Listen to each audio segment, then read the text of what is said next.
Bienvenidos, bienvenidas a una nueva emisión de Al Calor de un Tinto, histórico en el país, en América Latina y en el mundo. Sin duda que el pacto histórico, una corriente progresista, una corriente alterna a las élites tradicionales, a esa burguesía, a esas alianzas perversas, corruptas, llegar al poder. Es histórico en el país, sin duda alguna, y es un gran logro y un gran triunfo, sin duda alguna. Y es un triunfo y un logro del movimiento social, movimiento popular, de las comunidades étnicas, de las comunidades periféricas del país. Hay una suerte de esperanza floreciente. Hay en este momento para ganar gobernabilidad y poder tramitar las transformaciones que se necesitan, pues se comprende que se estén haciendo en este momento diversas reuniones, alianzas, componendas, y que se vislumbre un camino para poder generar en un año, 2 años, transformaciones que sientan las comunidades, que sientan los ciudadanos, ciudadanas. Eso se entiende y también se entiende lo esperanzador del asunto. Pero, Yanni, hay que parar y es momento de observar un poco con calma y distancia crítica lo que está ocurriendo, sin desconocer el logro. Hay una serie de asuntos que debemos tener presentes para que como sociedades también reflexionemos más a fondo. ¿Cuáles serían esos insumos que tenemos que tener presente para poder tomar distancia crítica y, claro, acciones concretas? Como lo decís, Alfonso, es claro que es un triunfo, es algo histórico para el país, pero hay unas condiciones generales que lo que muestran es un panorama complejo. A nivel económico, las cifras no son favorables y se considera que la crisis apenas va a entrar. Y si bien veníamos de superar en cierto sentido un poco la crisis que ya venía y traía la pandemia, la economía colombiana es muy frágil porque es dependiente. Así se ha creado y es dependiente de lo que viene de sus tratados de libre comercio, porque la economía interna es una economía muy frágil, que sigue dependiendo, así se esconda, así se oculte, de los ingresos del narcotráfico. Entonces, viene una economía compleja, una economía difícil, y digamos que eso le resta nivel de maniobra al gobierno que entra. Está muy bien y celebramos que se busquen alianzas con contradictores, incluso políticos, contradictores de siempre, las clases políticas, personajes como el expresidente Álvaro Uribe, pero lo importante es poder llegar a unos acuerdos mínimos y avanzar en acuerdos programáticos claros, de cambios que necesita el país urgente. Esos acuerdos, desgraciadamente, por la experiencia que se tiene con otros gobiernos, con la clase política no pasan de ser acuerdos burocráticos. Es decir, esperar que el Partido Conservador, que el Partido Liberal, que el Partido de la U, Cambio Radical, lleguen al gobierno porque en realidad tengan una intención de un gran acuerdo nacional como lo ha planteado el gobierno. Creo que es un poquito ingenuo. Ellos llegan porque se dice jocosamente que en Colombia solo existe un partido y es el partido de gobierno. Y si algo lo demuestra es este momento actual. Partidos antagónicos en su dimensión, como el Partido Conservador con el Pacto Histórico, hoy presuntamente van a ser partidos que van a trabajar conjuntamente en el Congreso. Entonces, eso es lo que tiene que poner al gobierno y sobre todo a las organizaciones sociales es alerta, porque puede haber, alguien lo mencionó en algún artículo reciente, puede haber un caballo de Troya. Es decir, puede haber un ingreso de estos grupos con miras a boicotear también desde adentro el accionar o el actuar de las modificaciones urgentes. Sobre todo, un punto clave que ha venido planteando el gobierno de Gustavo Petro y viene hambre. Y no viene hambre solo para Colombia, viene hambre para el mundo. Entonces, ¿cómo detenemos una hambruna? Que ya se ve en algunos lugares, es decir, el Chocó, permanentemente escuchamos la muerte de niños precisamente por falta de alimentación, de nutrición, lo mismo en La Guajira, ciertos sectores de Colombia, los niños siguen muriendo de hambre. ¿Cómo detenemos eso? Y creo que esos cambios no se van a dar con la burocracia y con las clases políticas que han venido gobernando hace 20 años.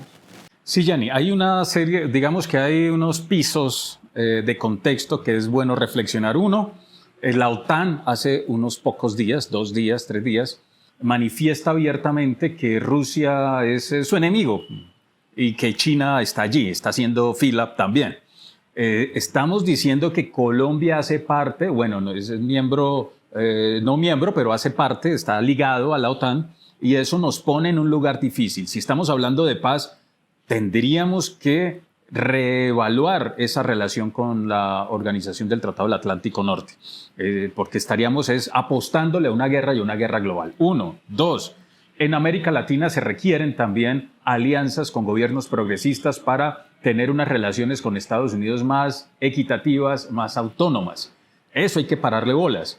¿Qué papel va a jugar esas relaciones con Estados Unidos? Y Estados Unidos ha metido la mano en la guerra en Colombia desde hace tiempo, a través del Plan Colombia, y hay unas responsabilidades serias, profundas, que también hay que tener presente. Y ellos solo tienen, como siempre se ha dicho, intereses.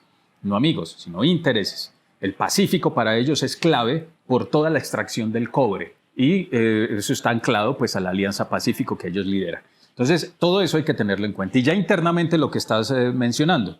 Y también el tema de la deuda externa, la deuda pública, la deuda externa, con qué dinero se va a contar y con qué margen de maniobra se va a contar, sobre todo en el primer año, Yanni, creería yo, que deben mostrarse resultados para no perder la esperanza. Sí, Alfonso, son muchos puntos que has analizado y que implican realmente un reto enorme para el actual gobierno, y es en el orden en que lo manejas frente a la OTAN. Es urgente, y eso es uno de los cambios que creo que hay que hacer en las primeras días, si se quiere plantearlo con proyectos de ley, es la modificación del ejército, de las Fuerzas Armadas en general, pero sobre todo del ejército. Esa connotación del ejército sin soberanía servil a lo que los Estados Unidos desean sea el ejército colombiano, creo que tiene que terminar. Recuperar el honor militar. Exactamente, porque a lo que nos ha llevado es precisamente esto. A que un soldado no tenga ningún escrúpulo simplemente por unas vacaciones, por un permiso, por un ascenso, en ejecutar, en asesinar a un campesino. O sea, eso no puede pasar de alguien que se le entrega un arma para defender la soberanía nacional, que es la esencia del ejército. Entonces, eso habría que modificarlo, no solamente en la estructura administrativa, que también, porque hay mucha corrupción allí, precisamente por la falta de control, por seguir en el lenguaje de que son unos héroes. Sí, son héroes, pero no son héroes, son seres humanos que se equivocan como cualquiera. Entonces hay que hacer unas modificaciones administrativas, pero sobre todo en la formación. O sea, tienen que ser profesionales, íntegros, pero sobre todo, como lo has dicho, con honor militar y con entendimiento por la soberanía nacional, que creo que es fundamental. Y eso va a llevar a que el ejército no sea un apéndice de la OTAN. A que hoy o mañana, si pasa una confrontación o se escala una confrontación mayor en Europa del Este, pues no sea un batallón, como pasó en su momento, un batallón Corea, un batallón Colombia en la guerra en Corea, y que no sea un batallón de Colombia peleando unas guerras que nada tienen que ver con nosotros, porque son intereses, como lo has dicho, económicos sobre todo, económicos de países foráneos, que no es ni siquiera un aliado estratégico de Colombia. Eso frente a la OTAN es clave. No sé qué tan difícil vaya a ser replantear esas relaciones, pero por lo menos hay que ponerlas en este momento sobre la mesa. En cuanto a la integración latinoamericana, creo que hoy hay un progresismo que llega nuevamente a Latinoamérica, porque este lapso de gobierno corto que tuvo la derecha nuevamente raspó, perdónenseme la expresión, la olla, y dejó a los países muy empobrecidos. Entonces, lo que vemos es la posibilidad de nuevas alianzas latinoamericanas, pero más centradas en lo práctico. Porque desde lo ideológico no sé, Alfonso, si eso se pueda dar, porque las visiones de progresismo, lo que vemos en Chile en las primeras de cambio, no es necesariamente algo que nos llene de satisfacción. Vemos que ahí es como un progresismo light, si se quiere. Lo mismo en varios países, que vemos que hay un poco más radical su apuesta. Entonces no sé desde el punto de vista ideológico si se puedan llegar a acuerdos, pero sí desde lo práctico, para empujar nuevamente a una Latinoamérica unida, que creo que debe ser y tiene que ser el horizonte. Y por último, en cuanto a la deuda externa, es grave, muy grave como este gobierno entrega. Yo lo he dicho ya en varios programas, lo reitero, la derecha administra deuda. Entonces la derecha no es buen administrador, la derecha lo que hace es endeudar sobremanera a los estados y entregar a los estados fallidos con una deuda enorme. Entonces no es que sean buenos administradores, son muy malos administradores porque entregan los países quebrados con deuda. Lo acabamos de ver en Argentina. El gobierno de Fernández lleva 2 años tratando de salir de lo que le dejó Macri en 4, ¿cierto? Entonces lo que vemos es que si no se le presta atención a esa deuda, la deuda hoy en Colombia es enorme, supera el 60%. Es decir, más del 60% del Producto Interno Bruto se va pagando impuestos, se va pagando deuda externa. Entonces creo que es clave que el nuevo gobierno llegue a analizar cómo está el panorama, que no oculte esa información, que es lo que necesita el gobierno anterior, pero que tampoco se gobierne con el retrovisor, ¿cierto? Que hayan las responsabilidades muy temprano en el tiempo, y una vez se nos diga cuál es el panorama, pero que avancemos, y avancemos con cambios necesarios, como fue la apuesta del gobierno. Sí, creo que también genera también esperanza que se haya abierto la posibilidad de retomar, que no debieron haberse resquebrajado, como lo hizo el Estado colombiano de manera vergonzosa, las relaciones con la hermana República Bolivariana de Venezuela. Uno, eso generará cambios sin duda alguna, que se normalice el tema de la frontera, las relaciones comerciales, etcétera, etcétera. Y ahí está también el tema de monómeros en relación a la generación pues, de fertilizantes, que es parte también de la crisis global. Y dos, el tema de la corrupción, porque por ahí también se filtra demasiado dinero, muchísimo dinero, que habría que buscar la forma de fortalecer los mecanismos de control, lo que veo complicado, porque todas las instancias de control hacen parte del gobierno, de este equipo de gobierno que ha sido bastante corrupto y lo vamos a tener otros 2 años más. Y dos, ahí es donde me preocupan las alianzas que se vienen haciendo con los partidos tradicionales que tradicionalmente han robado al Estado. Vamos a ver qué sucede. Esperemos el primer año al menos.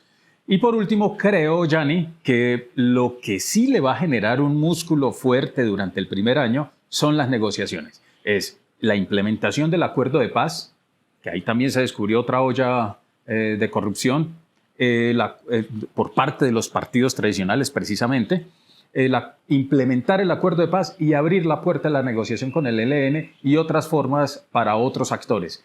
Creo que ahí hay un músculo fuerte que hay que seguir fortaleciendo y en donde se pueden mostrar avances significativos en el primer año. Claro que sí, Alfonso. Vamos a analizar más adelante entonces en extenso cada uno de estos temas que creo que son muy importantes y que darán cuenta de hacia dónde vamos y si realmente la apuesta es por los cambios o la apuesta es por fortalecer lo que ya se venía trayendo, que creo que no es a donde se apuntó con la elección de Gustavo Petro como presidente. Exacto, hay gran esperanza, sí, pero nos toca como sociedad estar alertas para evitar que este cambio se convierta en un cambio líquido. Muchas gracias y nos estaremos encontrando en una próxima emisión de Al Calor de un Tinto.